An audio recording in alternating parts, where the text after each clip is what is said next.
Les titres principaux, le Premier ministre a appelé le peuple du sud de l'Éthiopie à mettre fin aux conflits inutiles et à œuvrer ensemble pour la prospérité du pays.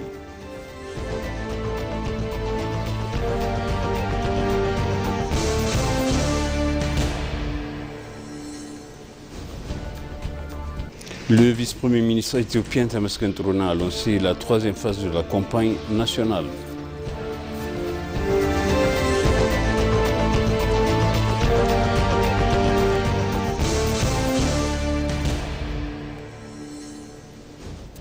Bienvenue chers téléspectateurs sur ABC, c'est moi Zalal Amourkana avec le journal.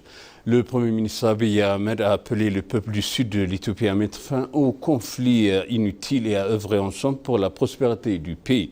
Selon le Premier ministre, bien que le sud de l'Éthiopie soit une région d'une grande richesse linguistique, culturelle et naturelle, le sentiment d'exclusivité, de supériorité a maintenu la région de la pauvreté pendant des siècles.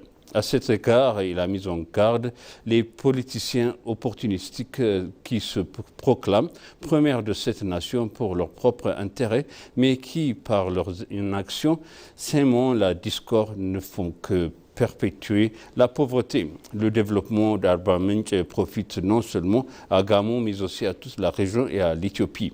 Il a expliqué que l'Éthiopie ne peut être unie si Walaita et Gamo et Gofa et Sodé Dinka ne le sont pas. Le Premier ministre Abiy Ahmed a ajouté que toute personne respectueuse du culture et faisant preuve de propreté d'où qu'elle vient devrait être traitée comme un membre de la famille et qu'il est inutile de se prétendre représentant d'un quartier et de nuire à autrui.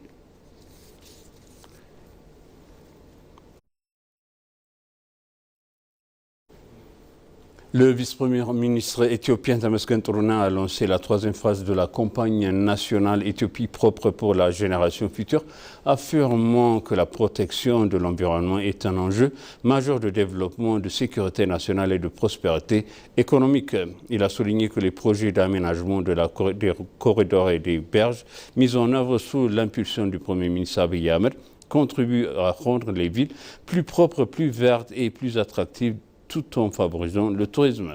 Selon lui, la pollution plastique des déchets dangereux, de la pollution sonore affecte la santé publique, les investissements, la productivité et l'avenir du pays.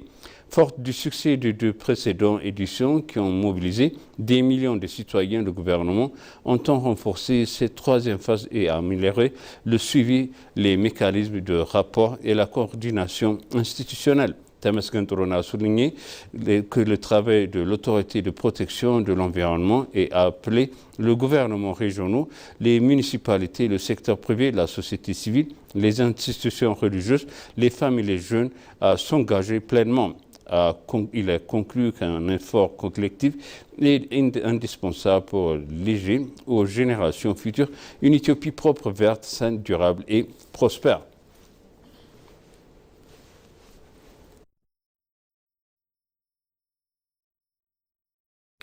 Le ministre de la Planification et du Développement, Fitsum Assefa, a dévoilé que l'Éthiopie poursuit ses efforts en faveur du développement durable à travers les politiques environnementales ambitieuses et de programmes stratégiques.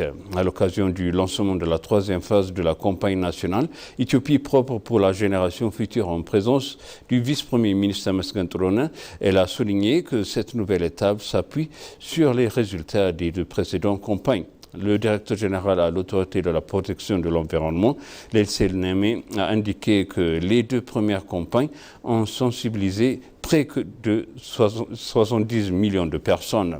La troisième met l'accent sur la lutte contre la pollution plastique, les déchets dangereux et la pollution sonore avec une forte mobilisation citoyenne.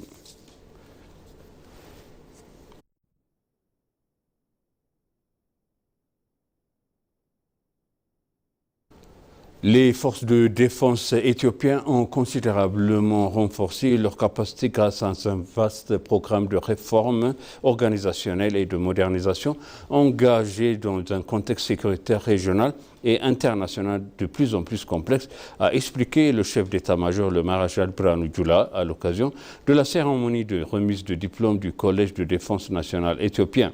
Il a indiqué que les réformes ont permis d'améliorer l'unité des forces, d'élargir leur structure, de maintenir un haut niveau de préparation et d'intégrer des équipements ainsi que des technologies militaires modernes pour mieux assurer la défense de la souveraineté nationale.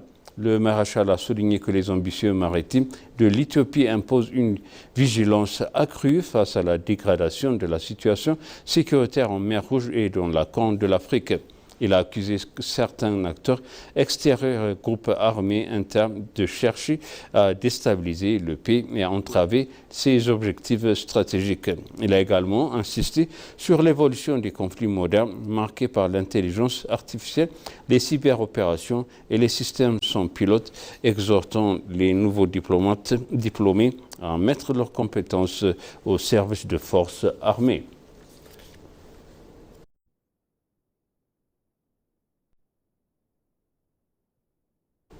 Les membres du corps diplomatique accrédité ici à Addis Abeba, actuellement en déplacement à Lalibela, ont participé hier aux campagnes de plantation d'arbres organisées dans le cadre de l'initiative de l'héritage vert.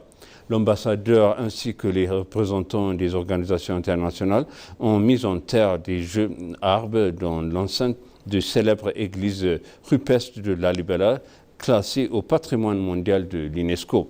Au cours de leur séjour, les diplomates ont pris part à plusieurs activités destinées à mettre en lumière l'ancienne civilisation et le riche héritage historique de l'Éthiopie.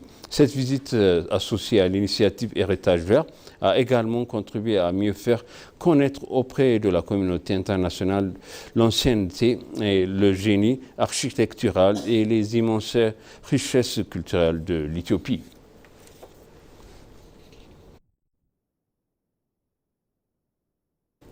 L'autorité éthiopienne de la construction a annoncé le déploiement complet d'un système numérique destiné à renforcer le suivi, le contrôle et la supervision des projets de construction.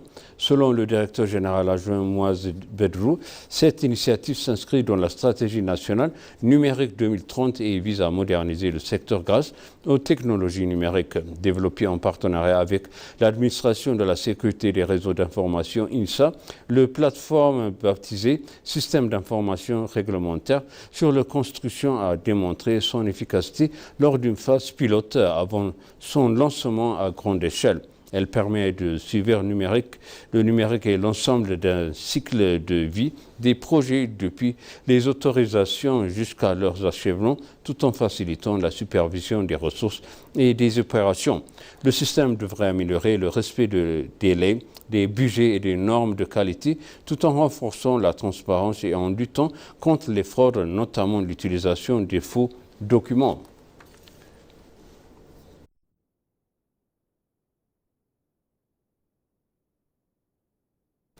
Le ministre d'État éthiopien à la santé Dereje Duguma a affirmé que les efforts engagés pour bâtir une société saine et productive portent leurs fruits grâce à l'amélioration de l'accès à des services de santé de qualité. Cette déclaration a été faite lors de l'inauguration de l'hôpital général de Biftu, construit à Dire Dawa pour un coût de 2,5 milliards de birr. La cérémonie s'est déroulée en présence des autorités locales et des représentants des secteurs de la santé. Selon le ministre, les réformes menées par le gouvernement et les investissements privés au cours des 5 dernières années ont permis d'obtenir des résultats encourageants. Le maire de Dire Dawa, Kader Johar, a salué les progrès accomplis pour garantir un accès équitable et de soins de qualité en milieu urbain comme rural grâce au soutien accordé aux investisseurs. La directrice du bureau de la santé, Gereda Kefli, a estimé que ce nouvel hôpital améliorera considérablement l'accessibilité et la qualité des soins. Doté d'équipements modernes et de services médicaux numériques, l'établissement créera également de nombreux emplois selon son propriétaire Suleiman Ibsa.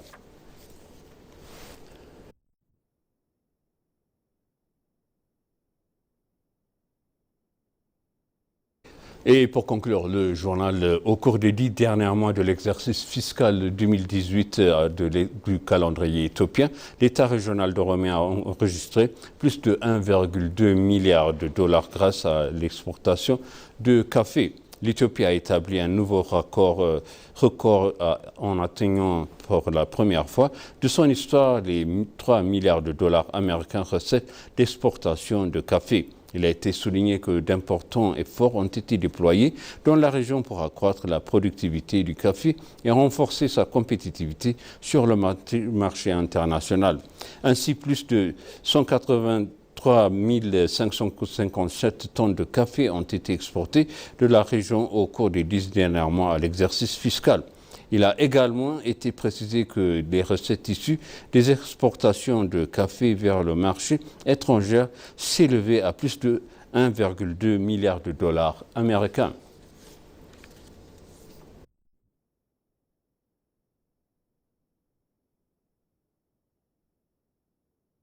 Et maintenant, je rappelle les titres principaux. Le Premier ministre a appelé les peuples du sud de l'Éthiopie à mettre fin au conflit inutile et à œuvrer ensemble pour la prospérité du pays.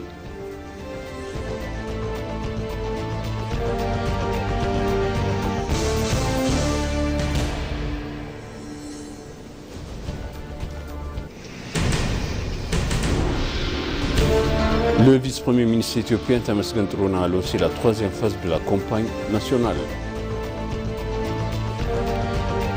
Chers téléspectateurs, ainsi s'achève le journal. C'était moi, Zalal Morkana, avec vous. Il suit une bonne suite de programme et bon week-end.